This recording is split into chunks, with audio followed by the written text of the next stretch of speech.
దేశంలో వంట గ్యాస్ ధరలు భారీగా పెరిగాయి. గృహ వినియోగ ఎల్పీజీ సిలిండర్పై 60 రూపాయలు, కమర్షియల్ సిలిండర్పై 115 పెంచుతూ చమురు సంస్థలు నిర్ణయం తీసుకున్నాయి. పెరిగిన ధరలు అర్ధరాత్రి నుంచి అమల్లోకి వచ్చాయి.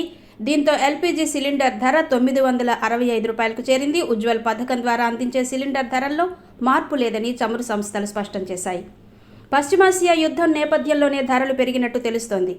దేశ రాజధాని ఢిల్లీలో 14.2 కేజీల సిలిండర్ ధర 853 నుంచి 913 రూపాయలకు పెరిగింది. అదే సమయంలో కమర్షియల్ 19 కేజీల సిలిండర్ ధర 1883 నుంచి 1998 రూపాయలకు పెరిగింది.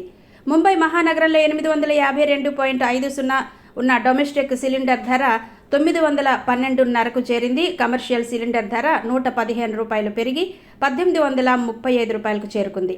కోల్కతాలో 879 ఉన్న డొమెస్టిక్ సిలిండర్ ధర 939కి చేరింది. కమర్షియల్ సిలిండర్ ధర 1990 రూపాయలకు చేరుకుంది. హైదరాబాద్లో 14.2 కేజీల డొమెస్టిక్ సిలిండర్ ధర 905 నుంచి 965 రూపాయలకు చేరనుంది. కమర్షియల్ సిలిండర్ ధర 2076కు చేరనుంది.